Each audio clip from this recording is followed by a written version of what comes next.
o sea, yo seguía con la cuerda, con todos los seguros puestos en mi arnés, pero entonces ya me quité la seguridad que tenía a la pared, a la estación, y me fui sin nada. Llegué allá, estiré el pie para desenredarla cuando, ¡boom!, me resbalé y me fui. ¿Qué tan alto estaba?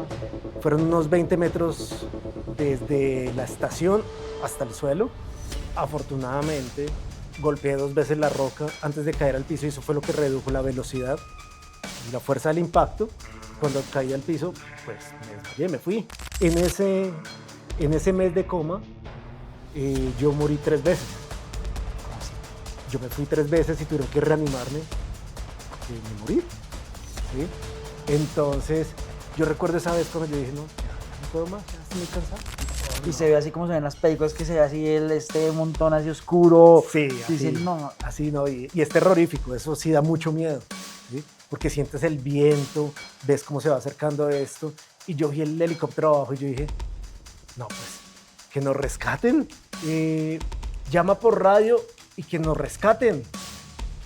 Yo no traje radio. ¿En serio? No sentí miedo. Y él iba caminando y empezó a acelerar el paso y de un momento a otro quedó junto a la cornisa de la montaña. Es un lugar donde uno no puede caminar porque en cualquier momento se puede romper. Y efectivamente sonó y empezó como ese sonido de ruptura. Me asusté, me boté al piso, me anclé y nos quedamos como mirándonos.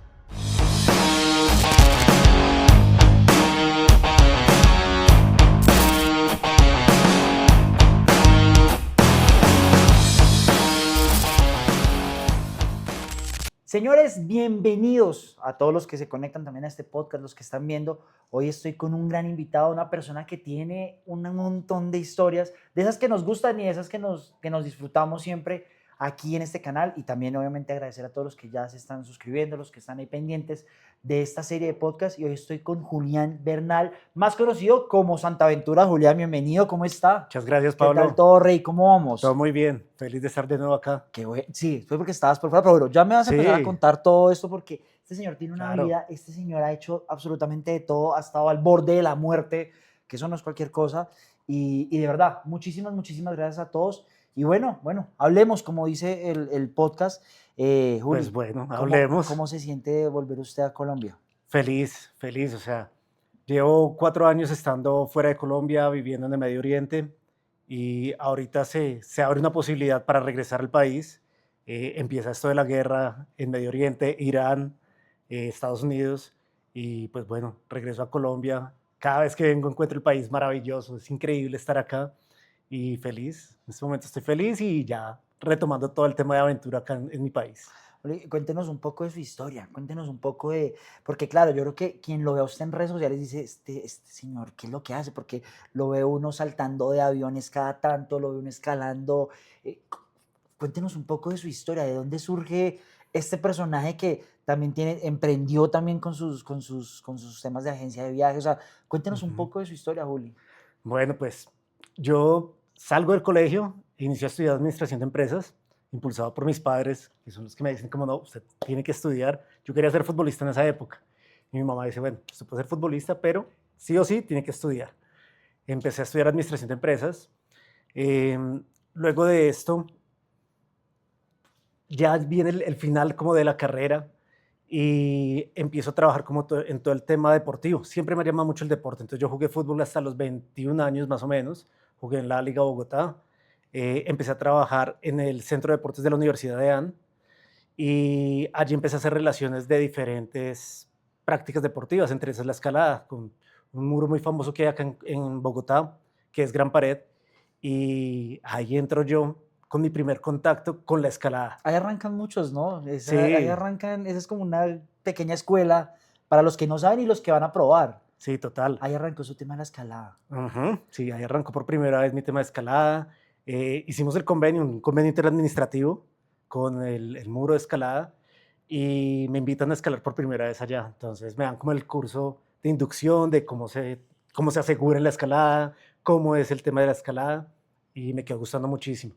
Ya luego de esto, un amigo me dice, oiga, vamos a Suezca. Hay un guía que nos puede hacer pues todo el montaje y toda la guianza ya en Suezca.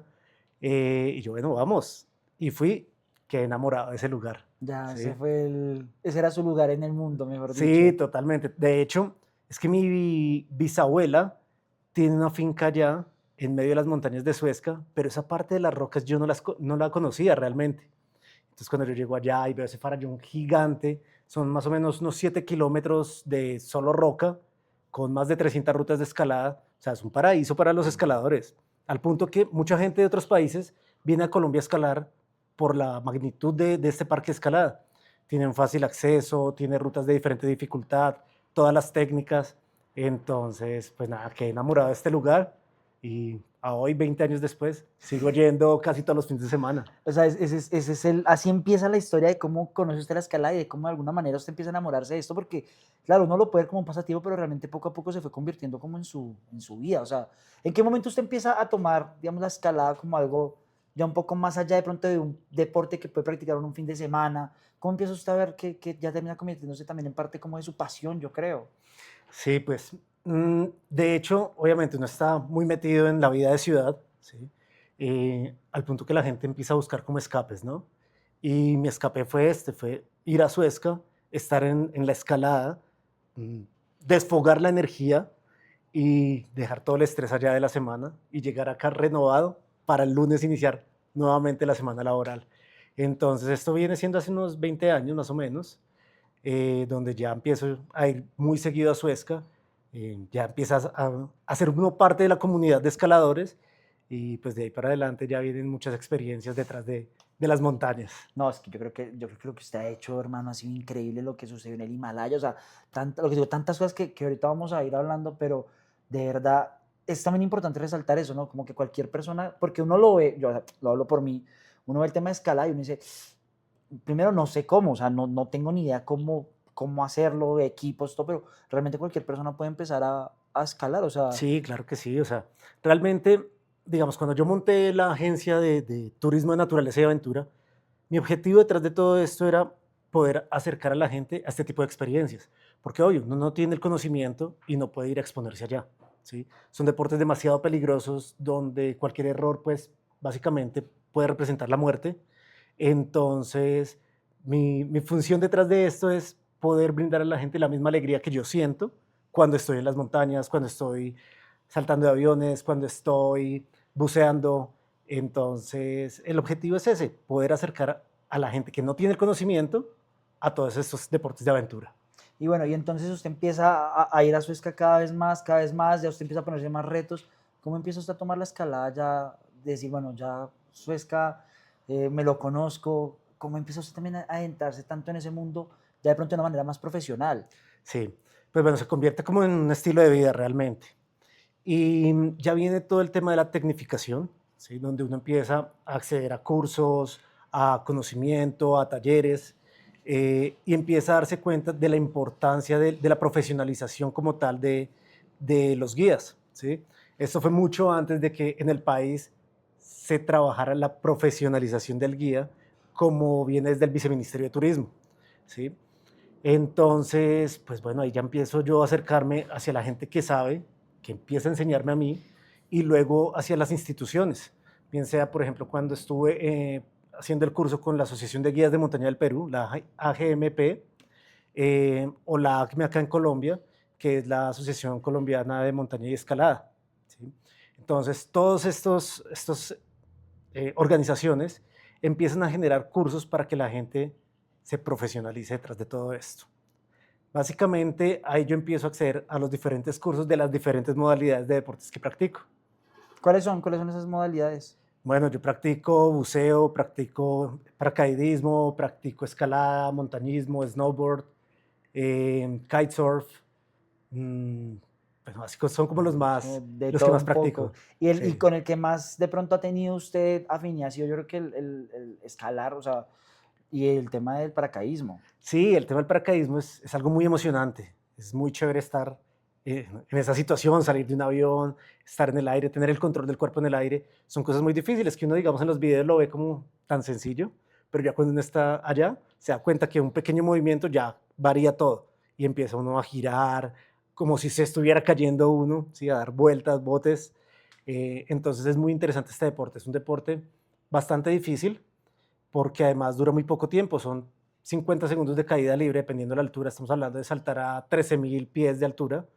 50 segundos de caída libre y luego ya el tiempo bajo cúpula, ¿sí? Pero entonces en estos 50 segundos, pues uno dice, ok, no es mucho tiempo, pero a la vez es mucho tiempo. ¿Sí? Cuando estás cayendo, te das cuenta que puedes hacer un montón de cosas.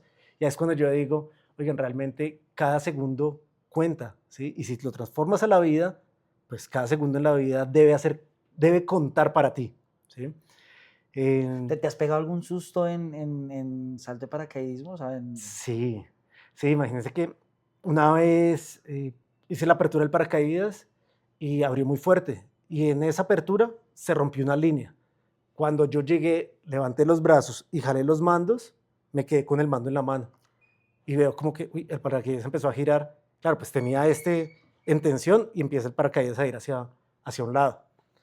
Solté, revisé el paracaídas. O sea, uno tiene un protocolo detrás de todo esto. Ok, reviso el paracaídas, ¿es controlable? Sí, empiezo a revisar. Ok, ¿lo puedo llegar a aterrizar? Sí, pero aún así estaba muy asustado. Yo tenía más o menos unos 50 saltos en ese momento. Bueno, sigo siendo inexperto. Realmente ¿con la gente, 50 saltos es inexperto? sí, o sea, la gente que es experta tiene 5.000 saltos, cosas así. Nada más para ser instructor de tándem, o sea, poder saltar con alguien, tienes que tener más de 500 saltos y alrededor de unos 6 cursos, más o menos. ¿Y qué hiciste cuando se te quedó esta? O sea, cuando empiezas a girar, Empiezo a chequear, bueno, ¿qué voy a hacer? Porque obviamente uno tiene un paracaídas de reserva, Sí. ¿sí? Entonces, la última es usar ese paracaídas de reserva, ¿sí? Pero entonces empiezo a revisar, ok, gira a la izquierda, porque lo empecé a manejar como con las tirantas, los racers. ¿M? Entonces, gira a la izquierda, ok, gira a la derecha, ok, pues bueno, yo puedo llegar a aterrizar esto. Y a la final lo aterricé así con las tirantas, ¿sí? Y obviamente cuando llegué al piso fue como, ¡oh!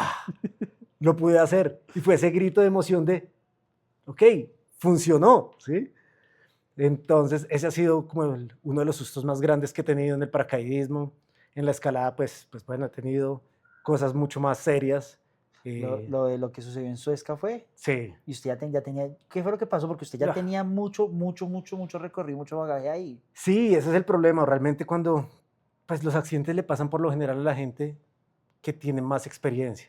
Cuando tú vas conduciendo un vehículo y estás iniciando, pues tú estás pendiente de todo, del espejo a la derecha, el espejo a la izquierda, el retrovisor, y estás pendiente de todos los movimientos de la gente que se atraviesa, todo, ¿no?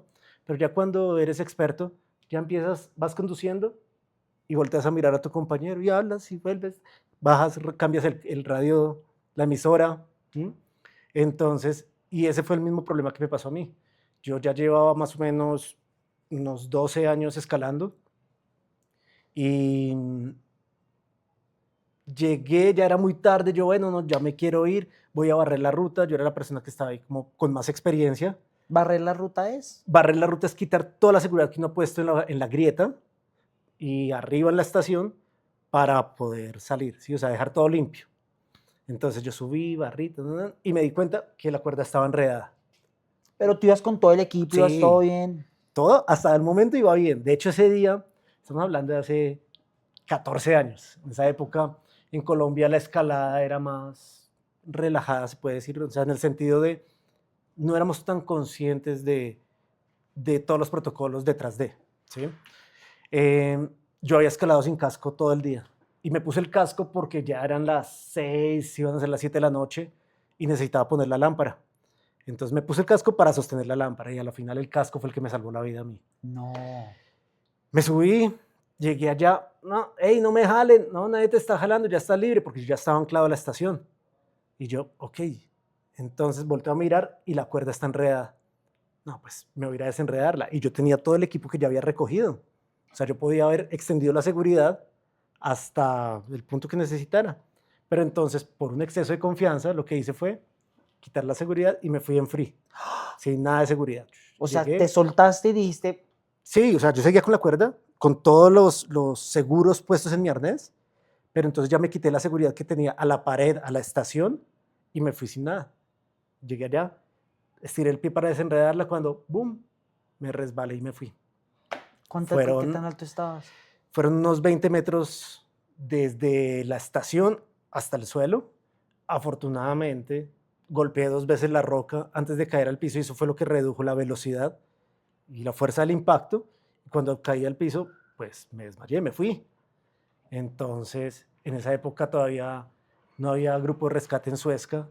Entonces, pues mis amigos que estaban ahí salen a dar aviso y entra gente. En ese momento no había algo tan organizado en Suezca como lo hay en este momento, que es el grupo de rescates de Suezca. Y entraban gente a hacer la asistencia para hacer la extracción de ese lugar. Estaba yo arriba, tenían que bajarme como hasta la carrilera del tren y de ahí sacarme hasta donde llega la ambulancia para poder salir. Pero, a ver, te caes, o sea, Ujú. alcanzas a estar consciente de que, como, marica, la cagué, o sea, como que Sí. alcanzas a estar consciente.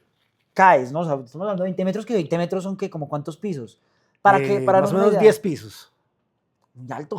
Sí, Sí, salto. te caes, golpeas la roca una vez, ¿cierto? Una vez por el lado derecho, una vez por el lado Y izquierdo. estabas consciente. Sí, todo ese momento yo iba ¿Pensaste algo en consciente. ese momento? Sí, desde muy niño me han gustado los deportes de aventura, los programas de aventura. Eh, ¿Tú conoces Bear Grylls? Sí, claro. Sí, ok. Entonces, un capítulo de estos habla de, ok, no, los paracaidistas, en esa época yo todavía no tenía ningún conocimiento de paracaidismo, utilizan una técnica que es la descomposición de la energía en el golpe, en el salto. ¿Sí? Cuando esto sucede, entonces caes con los 2 pies, giras y descompones el salto para que la energía, o sea, no recaiga toda sobre el cuerpo. Y voy pensando en eso, en unir los 2 pies para recibir el golpe y hacer esa descomposición del salto. O sea, mientras vas cayendo, te vas golpeando, ¿te acordaste de ese consejo Ujú. de voy a unir los dos pies y que sea lo... Pero, No había otra que hacer, no hay pero nada más. alcanza uno a estar consciente de que uno se puede morir. O sea, no sé, digo yo, nunca he estado como tan al borde de morirme o de tener una caída de esas, pero algún te diste mal cambio. No, yo no pensé que me iba a matar, aunque lo más probable era que me matara realmente. Si era demasiado alto, yo en caída libre, lo único que pensé es en tener la mejor posición para no lesionarme tanto. Y así fue. Entonces, fui con los 2 pies así hacia la roca, pues yo iba directo al piso, golpeé la roca y en ese momento ya perdí el equilibrio. Ya me fui de lado hacia la otra roca. Fue cuando el casco golpea la roca y se me sale la lámpara y ya de ahí caigo a oscuras hasta el último golpe. Y alcanzas tú a estar Tercero. consciente hasta el último golpe. Caí al último golpe y ahí sí ya me fui.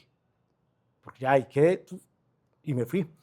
Y en ese momento es como en los dibujitos animados cuando el alma sale del cuerpo. ¿Mm? Entonces, el alma sale, mis amigos empiezan en su inconsciencia, simplemente me voltean y me tocan la cara y me empiezan a golpear la cara diciéndome, respire. Por allá, muy lejos, yo escuché ese respire, respire, respire. Y tomé la bocarada de aire y sentí cuando el alma volvió al cuerpo así, de golpe. ¿Mm? Entonces, y yo me levanté. No, no se levante. Ok, no sé qué pasó, no, se acaba de caer, quédese ahí quieto. Y empieza ahí todo el rescate como tal. Sientes que te cae, que vuelve el alma al cuerpo, estás ya un poco más consciente, pero ahí tienen que bajarte, tienen que moverte un montón. ¿Tú ahí ya Sí, ibas despierto, ibas full o ya...? sí, en ese momento es un shot de adrenalina, ¿sí? Que llega al cuerpo y es lo que lo mantiene a uno vivo. En ese momento yo empiezo a sentir dolor en la espalda y digo, bueno, quítenme todos los seguros que yo llevaba colgados, los quitaron. Yo no, tengo otro en la espalda, quítenmelo. Juli, ya no tienes nada en la espalda. En ese momento me di cuenta que tenía daño en la columna. Entonces yo, bueno, listo, ahí traté de acomodarme para que no me doliera tanto. Me entraron con la camilla, me subieron a la camilla, me bajaron y era una noche súper estrellada, súper bonita y empezó la extracción desde la zona de las rocas hasta donde puede llegar la ambulancia. Ahí ya me suben en la ambulancia. ¿Cuánto tiempo se demoró en ese recorrido? No sé, digamos que pueden ser normalmente caminando 10 minutos, 7 minutos, pero pues si llevas una persona cargada prácticamente de 60 y 3 kilos, ponle que puedan ser unos 4 minutos más, 15 minutos, digamos, ¿sí?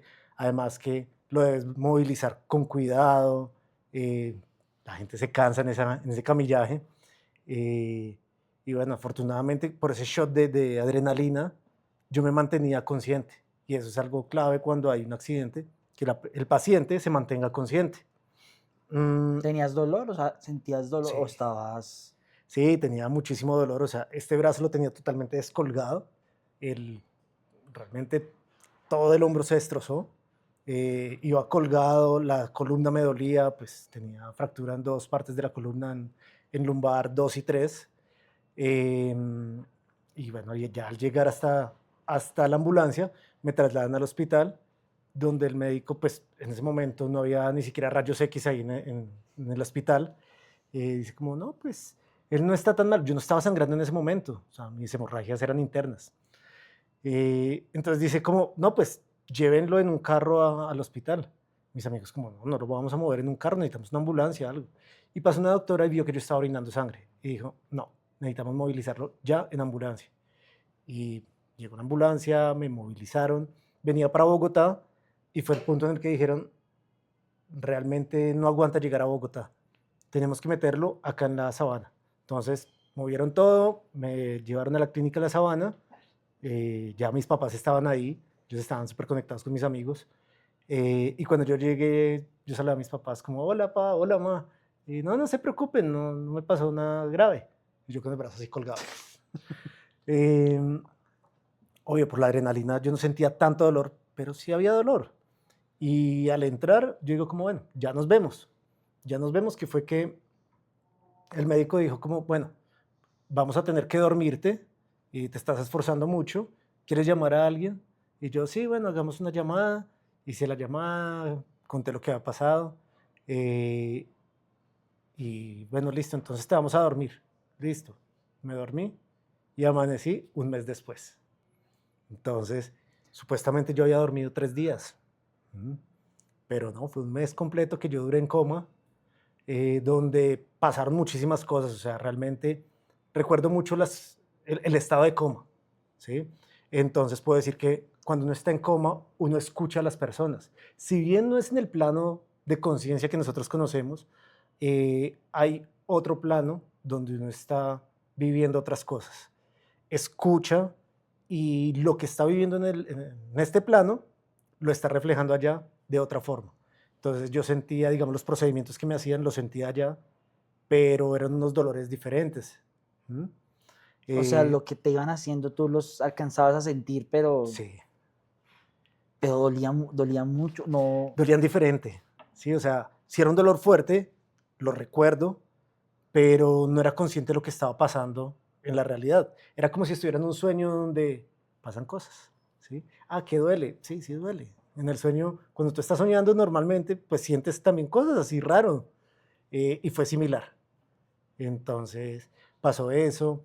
pero Juli, cuando a ti te dicen que te van a dormir, tú eras consciente que te podías haber, o sea, de que te podías haber muerto, o sea, que en ese tiempo, Mm, o tú dijiste, no, pues ya, bueno, duermo en mi... sí, no, o sea, yo no lo pensé realmente.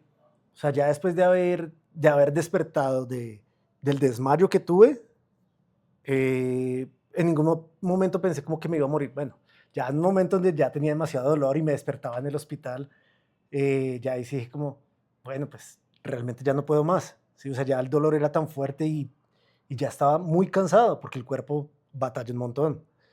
Y en ese momento sí dije como, ya no puedo más. Ya, o sea, igual ya viví, ya hice, estuve aquí, estuve allá. Como que recapitulé mi vida y dije, está bien, ya puedo morir. Y recuerdo que se cerró el plano así, de abajo hacia arriba y de arriba hacia abajo, hasta llegar a un centro. ¿Mm?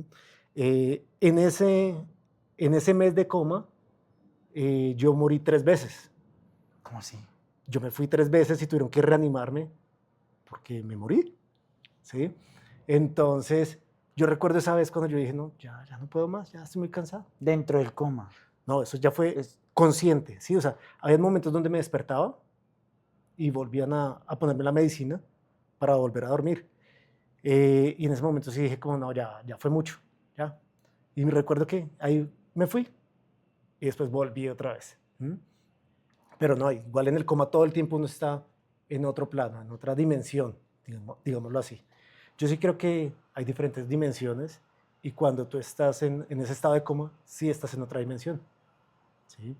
Mira que hay una anécdota muy interesante de esa época en la que estuve en la clínica y es que, ok, vamos, o sea, ya acá le dijeron a mis padres como, listo, vamos a quitarle la sedación, vamos a volverlo a traer, listo, me trajeron. Y yo estaba acostado en la camilla y entró una enfermera y me habló. Hola, Julián, vamos a hacer no sé qué. Y yo como que abrí los ojos y le dije, Martina, y ya se quedó así como asombrada, como se quitó el tapabocas. Oye, ¿cómo sabes mi nombre? Yo, porque tú me hablabas mucho mientras yo estaba en coma. ¿Sí? Entonces, en ese momento hacemos el match de, ok, cuando uno está en coma, realmente escucha las cosas, escucha a la gente, sabe lo que está pasando del otro lado. ¿Mm? Hermano, muy fuerte. O sea, Sí, morirse 3 veces, estar un mes en coma. Porque decía que para usted han sido 3 días. porque sentí realmente que fue algo muy rápido, sentí como si hubiera estado soñando en momentos y ya, y desperté. Cuando yo digo, no, pues es que fueron los 3 días más largos de mi vida, se miraron y dijeron, llevas un mes acá en la clínica. Y yo, wow, un mes, ¿cómo así? Bueno, ¿y qué ha pasado durante todo este tiempo? Ah, no, durante todo este tiempo ha pasado bla, bla, bla, bla, bla, bla. Un montón de cosas sucedieron en el país y uno está en otro lugar en ese momento. Yo creo que la gente normalmente asocia eso también con, por lo menos lo que tú decías, del tema del plano y eso. ¿Tuviste algo raro? O sea, es decir, ¿tuviste de pronto como esa situación que a veces la gente puede llamar como paranormal o esa situación de pronto donde cuando te mueres, que a veces la gente dice, no, es que uno ve tal cosa, ¿a ti te pasó algo así? O sea, durante en ese espacio del coma, cuando te moriste 3 veces, ¿viviste alguna situación que tú digas, esto no es normal, si yo lo cuento no me lo creen? Mm, recuerdo que entré en una habitación blanca, muy resplandeciente, pero no genera intranquilidad, es como algo muy tranquilo. Y entré, me senté y estaba una persona sentada al lado mío y yo nada más le veía la mano.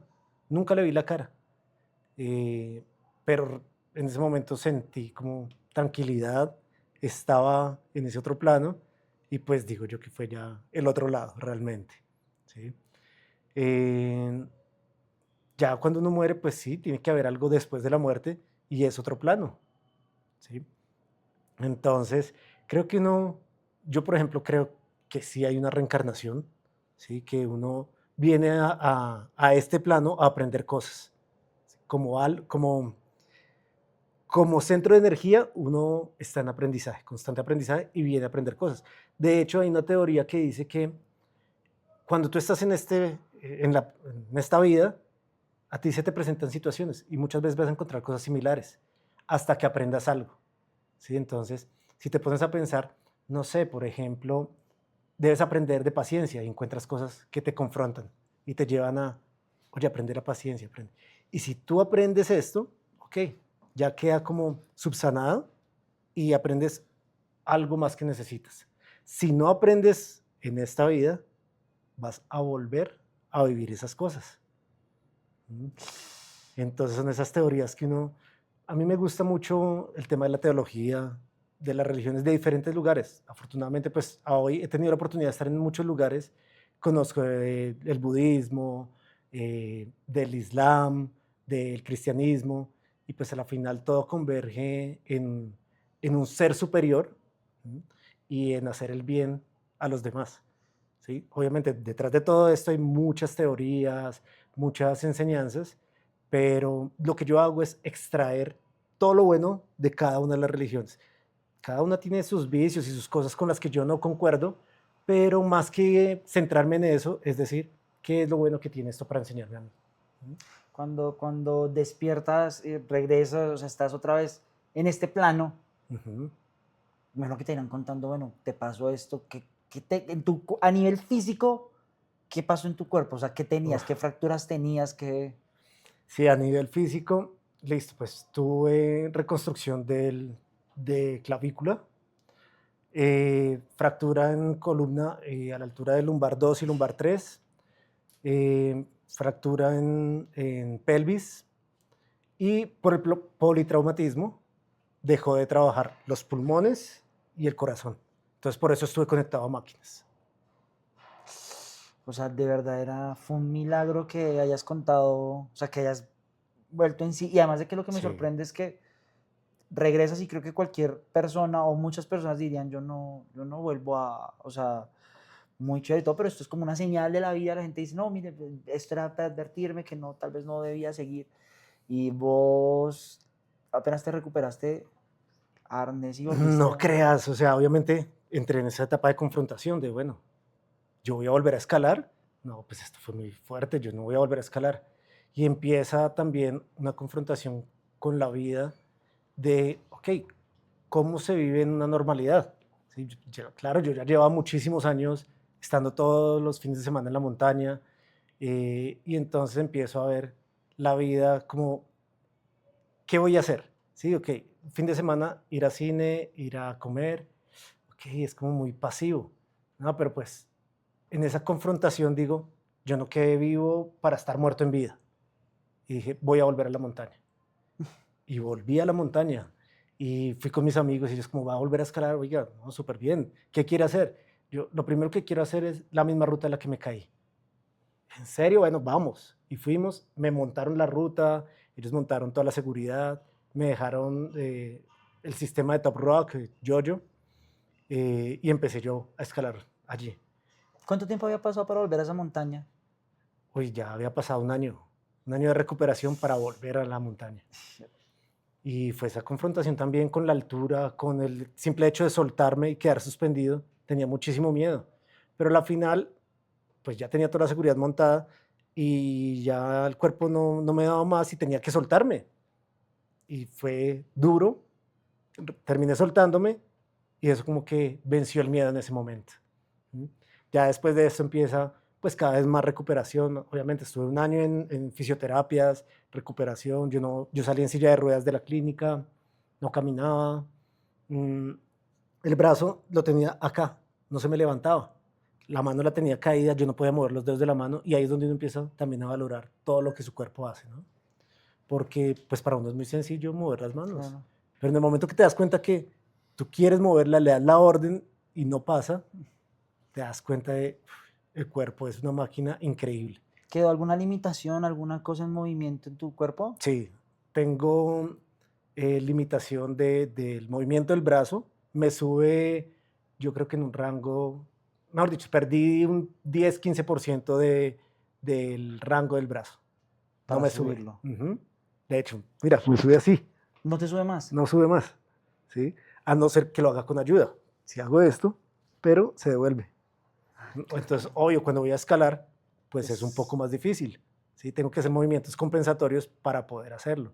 De hecho, cuando salto del avión con los paracaídas, pues yo no puedo volar normal. No, normalmente, entre más amplio, más estabilidad tiene. Yo no puedo, porque no puedo abrir. Si abro los brazos, estoy descompensado, entonces voy a girar. Entonces me toca volar más corto y son movimientos diferentes. Oiga, Julián, y usted entonces decide seguir y en algún momento de su vida empieza usted a ponerse como más retos en cuanto a las escaladas, ¿no? Al punto de que llega a donde tal vez todos los que escalan, supongo yo, quieren llegar, que es el Himalaya. Sí, sí, realmente. Pues yo creo que en la mente de todos los escaladores está el sueño de ir a los Himalayas, la cordillera más alta del mundo. Y pues ese no, o sea, en mi caso no fue la excepción, siempre había tenido ese sueño. Lo veía muy lejano y al abordar la etapa de paracaidismo en el Medio Oriente, ya lo veo más cercano. Y entonces, pues bueno, dije, tengo que ir a conocer los Himalayas, estoy más cerca que si estuviera en Colombia. Y empiezo a hacer todo el montaje de un proyecto donde me encuentro que hay montañas vírgenes todavía en el mundo y yo digo como, ¿qué? ¿Eso es posible? Ok, chévere. Entonces ya se me quita la idea de ir por las grandes montañas de los 8000, 7000 y empiezo a decir, bueno, hay montañas, obviamente, hay montañas mucho más exigentes, más riesgosas, con menor altitud. Y pues si hay una montaña virgen, qué mejor que ir a escalar en un lugar donde nadie está. y me embarco en esta aventura. Pero eso supone un riesgo tremendo, ¿no? O sea, pues en el poco conocimiento que tengo, pero el no tener de pronto trazado ya un camino como lo puede, digamos, no sé, pongo el ejemplo del Everest, ¿no? Que sí, pues, es la montaña más grande y tal, pero ya hay como caminos trazados, ya como que Ujú. el tema de la montaña virgen es usted vaya y lo que se encuentre Dios y Padre y chao. Sí, básicamente ahí es donde entra uno a trabajar pues con toda la experiencia que tiene, ¿sí? Entonces, obvio, yo tengo experiencia en escalada en roca, en alta montaña, sé leer mapas, curvas de nivel, todo esto. Entonces, pues me embarqué en esa aventura y sí, efectivamente es más riesgoso, pero pues fue algo que me llamó muchísimo y sobre todo porque a la final no tenía acordada, no tenía ningún compañero con quien ir y resultó embarcándome en esta aventura solo. Entonces me fui para el Himalaya, llegué a Nepal, Katmandú, así esos lugares míticos que me dice Katmandú, oigan, estoy en Katmandú, es increíble. Y empiezo a averiguar, ok, ¿a qué montañas puedo ir? No, pues mire, obviamente con un guía puede ir, ok, no, pero yo quiero hacer algo diferente, yo no quiero ir con guía, quiero ir por mi cuenta. Entonces empiezo a montar toda la logística de una expedición internacional, eh, y sencillamente dije, ok, la primera montaña a la que voy a ir es el Yalunri, que es como la montaña que en ese momento fue para mí mi aclimatación. Ok. Obviamente yo iba de 0 metros del nivel del mar, llegué a Katmandú, que son 1500, y allí empecé a entrenar. Entonces mucho cardio, mucho cardio. Subí a 2500 con una montaña que hay allí en Katmandú y empecé a ganar altitud, a ajustar mi condición física y fui por el Yalunri. En ese momento, hasta ahora estaba iniciando la temporada de montaña. Para esa temporada todavía no había subido nadie a esa montaña. Entonces yo, perfecto, voy a ir a hacer esto. Y empiezo yo a hacer todas las averiguaciones con la gente local, la revisión de mapas, trazar la logística de cuánto tiempo voy a demorarme. Lo planifiqué para 9 días y resulté haciendo esta expedición de 6 días. Ok. Me rindió muchísimo. Yo dije, bueno, listo, las estaciones van a ser así, así. Pero cuando llegué a campo y veo como, bueno, está corto, puedo más, yo iba con un Sherpa, que era la persona que estaba llevando mi equipaje, mi equipo de escalada, y me dice, bueno, ¿cómo está? Y yo, pues yo estoy bien, ¿y usted? También, y yo, está bien, o sea, podemos seguir, si usted quiere lo hacemos. Yo, bueno, listo, chico súper fuerte, imagínense, o sea, él llevaba, no sé, los 20, 30 kilos que yo llevaba de equipaje, yo iba con una maleta de 5 kilos, pues oye, yo iba tranquilo, ¿m? Pero el chico obviamente es muy fuerte, ellos están acondicionados a la altitud, su genética es diferente. Y me dijo, sí, hagámosle. Y nos fuimos y entonces llegamos allá a la montaña, al campo base, y yo empecé a tomarme la saturación y me doy cuenta que estoy saturando mal, tengo déficit de respiratorio. Normalmente uno satura 90, 90. 95, dependiendo. Yo estaba en 60. Y yo, bueno, ¿y entonces qué voy a hacer? No, pero pues me siento bien. Entonces, pues vamos. Y entonces al siguiente día salí, me embarqué para esa montaña. Apenas llegué, hice una aproximación a la montaña, fui, revisé cómo estaban las cosas. Obviamente no había ni siquiera huellas porque nadie había subido. Entonces yo, bueno, listo, miren, voy a irme por acá. ¿Sí? Pueden haber grietas, tengo que ir con cuidado, con el piolet revisando. Eh, y así me embarqué en esa montaña. Y llegué hasta un punto donde había un paso que era una grieta y yo decía, ok, de aquí para allá está bien porque estoy alto, puedo saltar desde aquí a allá, yo creo que ahí ya no hay grieta, pero acá se veía la grieta, listo, puedo sortear esto. Ya me faltaba la última parte de la montaña y digo, ¿y de regreso cómo hago? Porque pues, estaba alto, habían rocas y donde no pueda y me caiga en la grieta, pues se terminó todo. ¿Sí? Entonces sí, efectivamente es más peligroso, pero también está en la sensatez de uno como persona, como montañista y en la experiencia de uno en decir, ok, hasta aquí llego. Y en esa montaña llegué a los 5000, más o menos a los 5000 y la montaña era de unos 5500. Sí, ya estaba muy cerca, pero pues en ese punto dije, tengo que abortar, no voy a seguir. Y me devolví. Sin embargo, ahí está el cuento, ¿no? La satisfacción que uno puede sentir no depende de la consecución del fin, sino en lo que tú estás haciendo, lo que te llena, y siempre las expediciones terminan cuando regresas a casa, no cuando consigues la cumbre.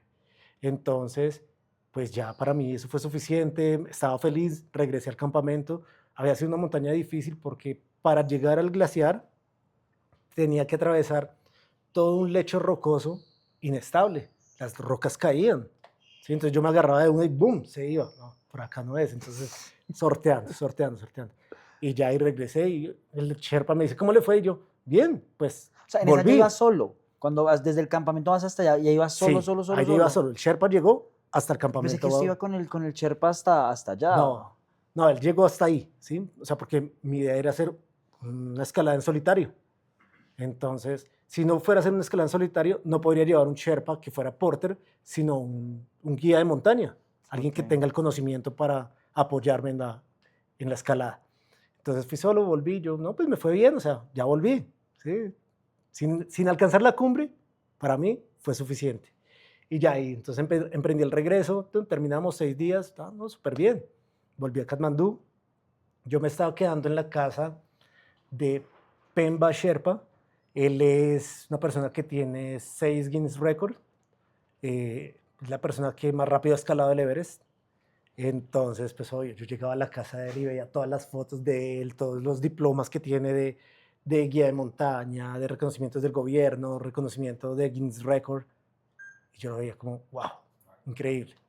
Y ya luego de esto fue que me embarqué en la expedición de la Montaña Virgen. Entonces también fue algo súper gratificante para mí. 23 días internado en la montaña, campamentos de avanzada para llegar hasta la base de la montaña.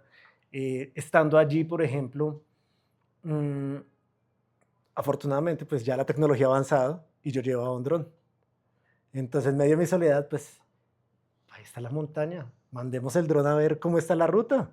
Lo levanté. Ahí el problema de elevar el dron era que el gobierno chino me lo bajara, porque era la frontera entre Nepal y China. Del otro lado de la montaña ya estaba China y de este lado Nepal. Entonces yo, bueno, pues voy a mandar el dron de todas maneras. Y mandé el dron. Lo mandé y yo veía en la pantalla, yo, no, pues está bonito, por acá se puede, acá hay rocas, acá se ven grietas, está peligrosa esta parte. Y así lo mandé. Cuando ya volvió el dron, listo. Estuve viendo el video, revisando las fotos que tenía de vuelo en dron y dije, listo, tras esta ruta. Y por ahí me fui. Eh, Fue una escalada muy interesante. De hecho, para esta expedición contraté la logística de una expedición como tal. Entonces habían cocineros, habían guías de montaña que estaban haciendo el trazado de otras rutas. Y a la final, para ese día, me fui a escalar con un cocinero, porque los guías estaban embolatados con el montaje de otra ruta y no podían acompañarme, y pues a mí se me iba acabando el tiempo, o sea, yo tenía, eso es lo otro, no tiene el tiempo medido, Claro. y a mí ya se me estaba acabando el tiempo, entonces, no, pues no hay opción, o sea, no puedes ir, y yo, no, pero yo no vine hasta acá para quedarme acá. Entonces, bueno, ¿qué opción me dan? No, pues si quieres puedes ir con el cocinero, y se reían, y yo como, listo, va, yo me voy con él. Entonces llegué, le Creo que dije, el cocinero, ¿qué? sí, él como, ¿Qué? bueno, yo voy, pero ¿cómo es? Y yo, ok, entonces mira, te voy a enseñar. Y le enseñé en una tarde las cosas básicas que debía saber para embarcarse conmigo en esa aventura. ¿Sí? Entonces me lo llevé como si fuera una guianza de montaña, En una montaña virgen. en una montaña virgen. Él no es escalador, ellos por respeto a la montaña no suben a los glaciares. Ok. Su cosmogonía es eso, o sea, las montañas son lugares donde residen los dioses, ¿m? Muy similar a los indígenas acá en Colombia. Y bueno, me lo llevé y estábamos escalando allá y ya llegando a la cumbre nos llega una tormenta súper fuerte. Yo veo que llegó el helicóptero al campamento base que teníamos porque pues había habido un accidente de la otra expedición, lo estaban sacando y digo yo, no. Bueno, yo ya había revisado la previsión meteorológica el día anterior, habíamos tenido una tormenta súper fuerte, tengo unos videos así donde las carpas están a punto de romperse y estamos con un fotógrafo, por ejemplo, metidos en una carpa, buscando darle como la estabilidad a esa carpa para que no se nos rompa porque es el único refugio que tenemos. Entonces revisé la previsión y sabía que a las 3 de la tarde iba a haber una tormenta súper fuerte. Pero eran las 10 de la mañana y llegó la tormenta.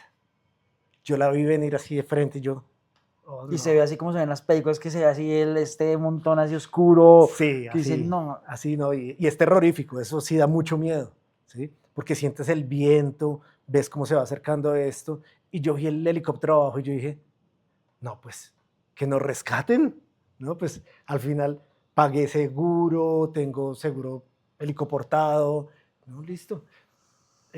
Prem, eh, llama por radio y que nos rescaten. Yo no traje radio. ¿En serio? O sea, nos vinimos a la expedición sin comunicación con campo base. Se suponía que él tenía ya la maleta lista y ahí estaba el radio, pero no trajo radio. Y yo, no, pues, ni modo, nos tocó enfrentarnos a esta tormenta a nosotros dos solos. Y así fue, nos enfrentamos a esa tormenta. ¿pero ustedes están como colgados o algo así? ¿O Estábamos estaban...? en la pared ya y cuando empezamos a bajar, estábamos montando los rápeles. Uno hace algo que se llama una balacop, que es un hueco en el hielo diagonal, otro hueco diagonal, y por ahí uno pasa un cordino que lo amarra y ahí monta la cuerda y desciende. Ok, empezamos así. Yo, listo, empecé a hacerlos. Obviamente no sabía nada de esto, yo era el que estaba encargado de toda la seguridad de los dos. Empecé a hacer esto y empezamos a bajar y a bajar. Cuando nos llegó la tormenta, no, ya, eso es otro nivel. El frío es realmente extremo, por más que vamos cubiertos, las manos empiezan a dejar de trabajar, toca moverlas mucho, uno siente ya que se empiezan a dormir partes del cuerpo. Y en esos momentos se nos empieza a caer equipo. Él con su inexperticia, entonces se cayó el seguro, se cayó la canastilla, la TC, se cayó, no, se nos estaba cayendo todo y yo, no, y esta tormenta acá encima, nos podemos morir. Entonces le dije, vamos a dejar de hacer rápeles, ya no más, vamos a bajar en simultáneo. Entonces yo lo aseguraba a él y al llegar él a un punto donde ya se acababa la cuerda, él me tenía que asegurar a mí, tenía que ir recogiendo la cuerda. Si yo caía, él me tenía que sostener o si no, nos matábamos los dos, o viceversa. Si él se caía, nos matábamos los dos. Pero entonces... Una responsabilidad muy grande para un cocinero, ¿no? Sí, totalmente, totalmente, pero no, pues realmente la responsabilidad era mía porque yo era el montañista de experiencia. Empieza a llegar llega la tormenta y ¿en qué momento los coge? O sea, eso no es eso no es rapidito, eso se demora un tiempo. Pero ni mucho, es bien rápido, o sea, uno dice como, ay, no sé, voy a tener 20 minutos. No, en 5 minutos ya la tormenta está encima tuyo. ¿Y O sea, cuánto todo dura depende de pasando los la tormenta? O sea, ¿cuánto se demora la...?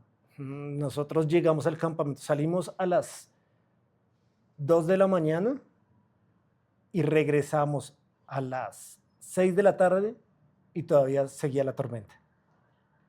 Sí, o sea, hay tormentas que duran horas, o sea, casi días. ¿Sí? Y así fue, nosotros descendimos, finalmente hubo un momento así de mucha tensión entre nosotros, porque él en medio de su afán de bajar, obviamente, también tenía que tener miedo, así como yo, todos somos humanos y sentimos miedo, por más experiencia que tengamos o por más nativos que seamos, llegamos a sentir miedo. Y él iba caminando y empezó a acelerar el paso y de un momento a otro quedó junto a la cornisa de la montaña. Es un lugar donde uno no puede caminar porque en cualquier momento se puede romper. Y efectivamente, sonó y empezó como ese sonido de ruptura. Me asusté, me boté al piso, me anclé y nos quedamos como mirándonos. Cuando no pasó nada, ok, vente para acá, acércate. Se vino y le dije, no te puedes volver a acercar a esa cornisa. ¿Sí? En cualquier momento eso, se nos va a la montaña, una avalancha, también, ahí quedamos. O sea, la montaña es demasiado peligrosa, de hecho, para mí es de los deportes más peligrosos que practico, porque no solamente es el fallo de uno, sino también la disposición de la naturaleza. ¿Sí? Entonces, finalmente, logramos salir de la zona de riesgo, la tormenta duró todo el tiempo, pero pues ya en una zona más suave de caminar, pues íbamos muy cansados y todo, pero llegamos al campamento Y a la final de llegar a ese campamento, pues todo el mundo estaba asustado porque dijeron, no, nosotros vimos cómo ustedes en la pared se empezaron a desaparecer en la tormenta. No sabemos qué había pasado con ustedes. Volvimos felices, ¿no? Bien. Qué bueno que están acá. Comidita caliente, bebidas calientes, tés, cafecito. Y al otro día ya fue como, listo, no hay más tiempo, empezar a bajar. Y ya empecé a bajar hacia Katmandú, que obviamente faltaban unos 3, 4 días para llegar hasta la base de la montaña, o sea, donde está la última villa, el village, que le llaman ellos, ¿sí? Y de ahí, un día más para llegar a Katmandú. Y ese fue ya como el final de esa expedición donde terminé en el aeropuerto, estaba súper feliz porque estaba bien, pero acuérdate que tengo platinos en la columna. Pero yo en ese momento de sentirme, no, súper bien, todo salió muy bien, estoy muy fuerte, agarré la maleta que llevaba el Sherpa en su momento y la fui a levantar para subirla al tema de la banda transportadora del avión y ¡prac! Sentí un dolor en la espalda. Pues me lesioné ya en lo último del aeropuerto. Llegué a No. Colombia con un dolor de espalda que duré una semana en cama. Juli, yo creo que obviamente usted tiene tantas historias y tantas cosas que contar, pero en esto que nos ha contado es como también esa pequeña barrera entre lo que a mí me apasiona y también el poner en riesgo todo, porque finalmente todo es un riesgo. Sí. ¿Qué lo mueve a usted hoy en día aún? ¿Qué lo motiva también a seguir haciendo lo que hace? El paracaidismo, todos estos deportes extremos, ¿qué lo motiva aún, sabiendo que también el riesgo es muy grande? La verdad, yo vivo todo con mucha pasión. Cada cosa que hago, lo hago con amor y pasión, ¿sí? El hecho de ir a trabajar a una oficina me encanta, ¿sí? Estar trabajando como guía en una montaña me gusta, ¿sí? Entonces, realmente, ¿qué me mueve? Hacer las cosas con pasión, ¿sí? Ir a escalar, estar en contacto con la naturaleza, sentir los elementos, el aire. Para mí no es lo mismo escalar, digamos, en un muro de escalada que estar en la roca, ¿sí? Yo prefiero estar en la roca donde siento el aire, la lluvia, el viento, o sea, todo. Realmente vivir es un riesgo y realmente uno tiene que hacer las cosas con mucha precaución, manejar muchos protocolos detrás de estos deportes y cuando uno maneja estos protocolos, pues realmente se vuelve algo seguro. Julián, hermano, muchas gracias por aceptar esta invitación, por venir a charlar un poco también aquí en Bueno Hablemos. Y creo que nos deja bastantes lecciones, pero de verdad, hermano, muy berraco, muy valiente y que la vida le siga llevando por muchas montañas y por muchos lugares mágicos para que pueda también seguir inspirando a muchas otras personas, que yo creo que también eso también hace parte de esto, ¿no? El que la gente lo ve y diga, qué chimba, qué forma de vida tan bacana y qué bacano poder haber hecho o poder hacer lo mismo. Entonces, Claro, Juli, de verdad, Pablo. muchas gracias. Con Muchísimas gusto, gracias Pablo. por la Gracias por la invitación. invitación y espero verte en la roca conmigo escalando. Vamos a bajar unos kilos. Y sí, claro, cómo no. Y Claro que de sí. verdad, a todos los que están, a los que se quedaron acá viendo el podcast, de verdad, muchas gracias. Y ahí estaremos. Ahí suscríbanse y todo lo que se dice ahorita, ¿no? Que suscríbanse, denle like y toda la vaina. Y nada, nos vemos en un próximo episodio de Bueno Hablemos. Y no sin antes agradecer a toda la gente de producción que estuvo acá presente. Muchas gracias y nos vemos en la próxima. Muchas gracias, Gracias. Oli.